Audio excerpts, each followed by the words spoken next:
Sir అసలు cinema వేయండి play చేయండి. నేను విజయవాడలో ఉన్నా, చాలా మంది బీజేపీ నాయకులు కూడా కలిశారు నాకు హోటల్లో.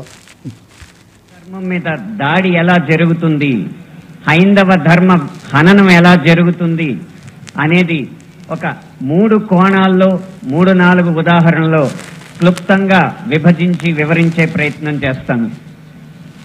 ఇక్కడ దాడి 3 కోణాల్లో జరుగుతుంది.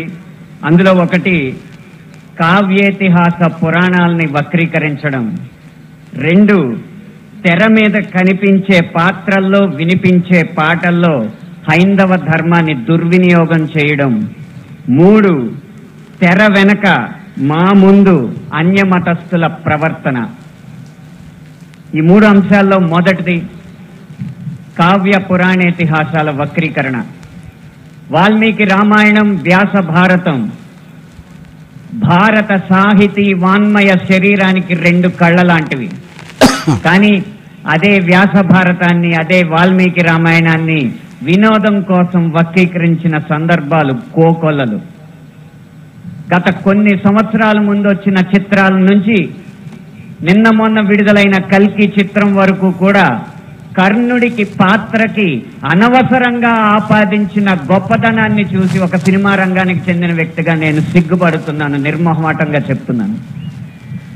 అది కూడా ఈ కృష్ణా జిల్లా గడ్డ మీదే నిలబడి చెప్తున్నాను.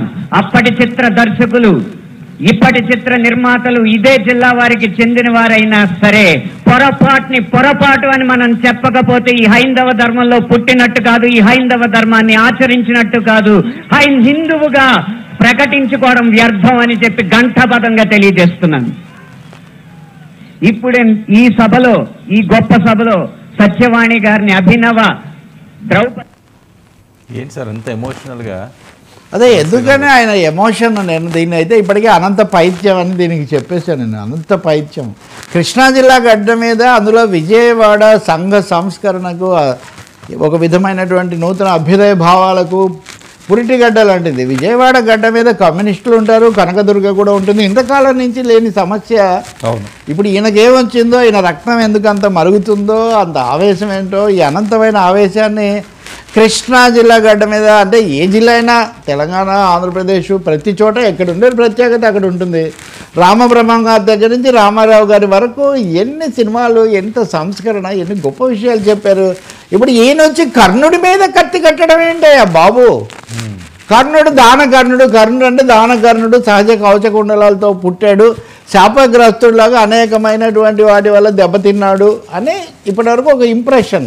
ఏంటి అనంత శ్రీరాముకి అభ్యంతరం?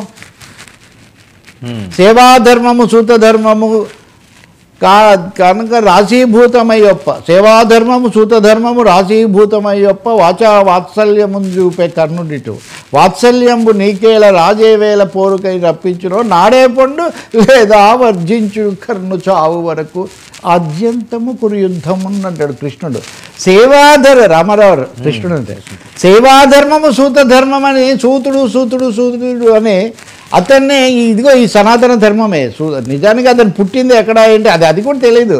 బ్రహ్మజ్ఞానం ఉంది, మాకు అన్నీ తెలుసు అనేవాళ్ళు. మరి కర్ణుడు అనేవాడు కుంతిదేవికి పాండ్రా తెలియదా వాళ్ళకు? కాబట్టి నేను చెప్పేది ఏంటంటే, అంటే ఒక విధంగా ఆయన తప్పు పడుతుంది వ్యాసుని.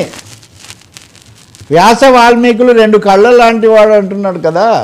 వ్యాసుడు ఇవన్నీ ఊహించకుండానే రాసి, రామారావు గారు దాన్ని దానవీరేశ్వర గారు, నిజానికి పేరు దానవీరేశ్వర కన్నా కానీ మొత్తం దుర్యోధనుడే అక్కడ ఏమంటివి అనుకుంటూ దాత అంటుంటాడు కర్ణుడు. సినిమా మొత్తం దాత అంటే హితుడా అంటుంటాడు ఆయన.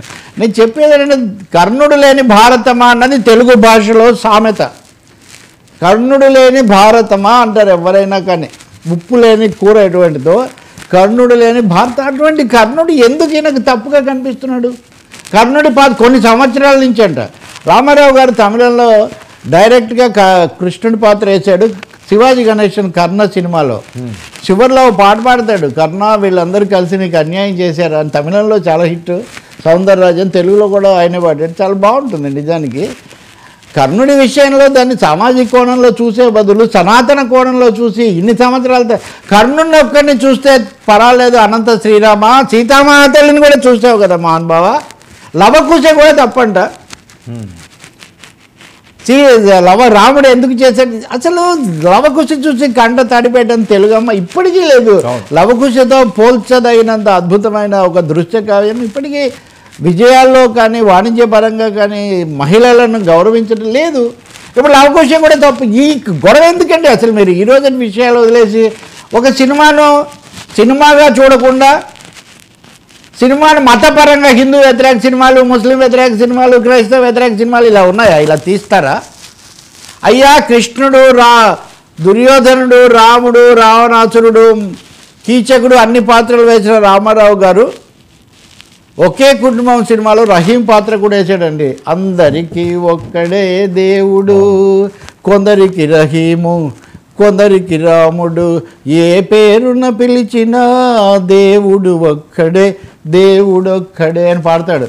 పూలలో ఉన్నాయి వేల రకాలు, పక్షులలో ఉన్నాయి లక్ష విధాలు, రేకులు ఉంటేనే పువ్వు అంటాము, రెక్కలు ఉంటేనే పక్షి అంటాము, కులాలు ఏవైనా మతాలు వేరైనా మంచి మనసు ఉంటేనే మనిషి అంటాము. మనుషులమై మనమంతా కలిసి ఉంటాము.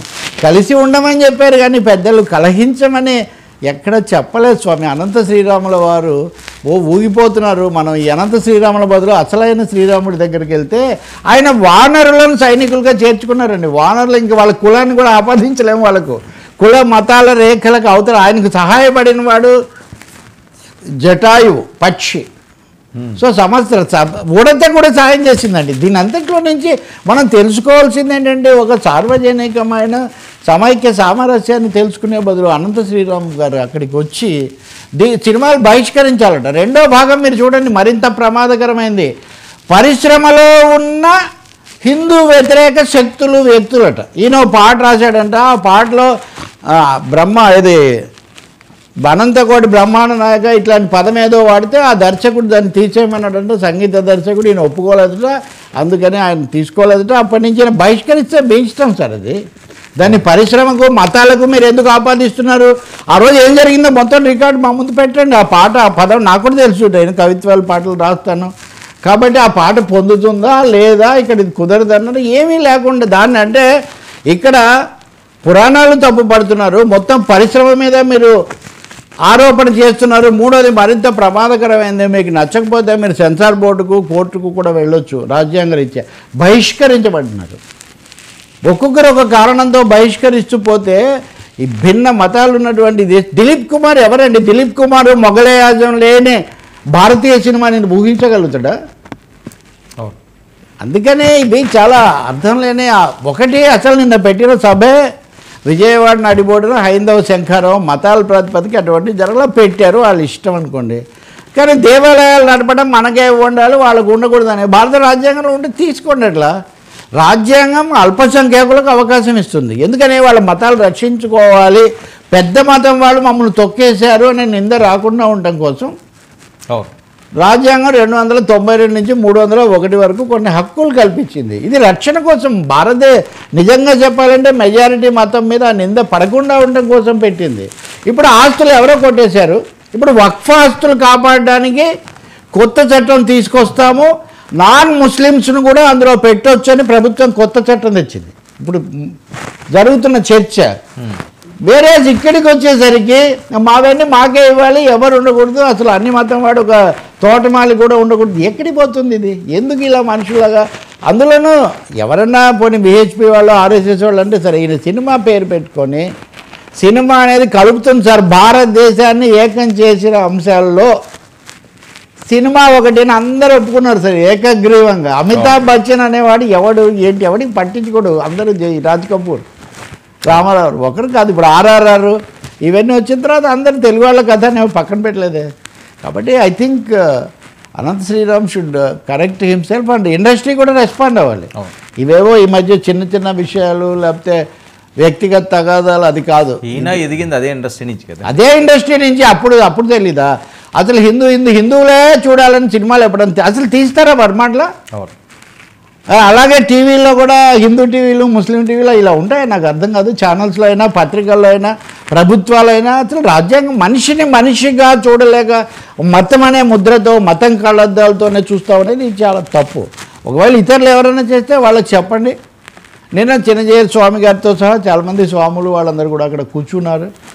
ఇప్పుడు నేను చెప్తున్నా కదా, వక్ఫ్ బోర్డు విషయంలో ఏ వాదన చేస్తున్నారో దాని పూర్తి విరుద్ధమైన వాదన ఇక్కడ చేస్తున్నారు.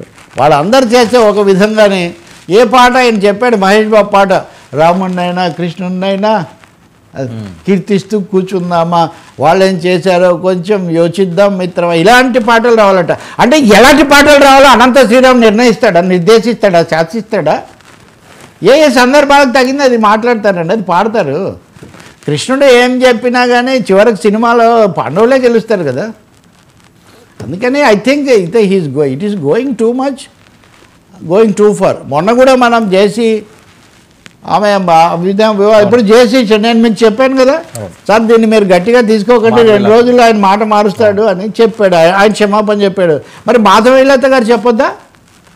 తాడిపత్రి మహిళలే పతివ్రతలు అది ఇది ఇలాంటి మాటలన్నీ ఎందుకు మాట్లాడారు? అసందర్భం కాదా? కాబట్టి సంయమనం చేసి క్షమాపణ చెప్పాడు, చెప్తాడని కూడా అనుకున్నానని మీతో కూడా ఐ ఆన్ రికార్డ్. మాధవీలత క్షమాపణ చెప్పాల్సిన అవసరం లేదా? మహిళల గురించి ప్రత్యేకించి తాడిపత్రిలో మహిళలేని అసలు తాడిపత్రి మీద ఎందుకండి ఇంత గొడవ? ఒక ఊరు మీద ఒకసారి తాడిపత్రి, ఒకసారి పీఠాపురం, ఇంకోసారి కొత్తపేట, ఈ గొడవ ఏంటి? అంటే కులం అయిపోయి మతం అయిపోయి ఇప్పుడు మనం ఊళ్ళ మీద కుటుంబాల మీద పడుతున్నామా? ఇది ఎంత మతానికి వీళ్ళ పైత్యానికి సంబంధం లేదు సార్. హిందూ మతంలో అందరూ కూడా క్రామాల్లో ఉరుసు జరిగితే అందరూ పాల్గొంటారు, తేరును అందరూ లాగుతారు. దళితులు ఇక్కడ హిందూ మతంలో ఉంటున్న క్రిస్టియన్ కొలుస్తారు, అందరూ ఉన్నారు సార్ ఈ దేశంలో. కాబట్టి నిజంగా నాకు నిన్న చాలా బహిష్కరించానని సినిమా వాడు పిలిపివ్వడం ఏంటి సార్?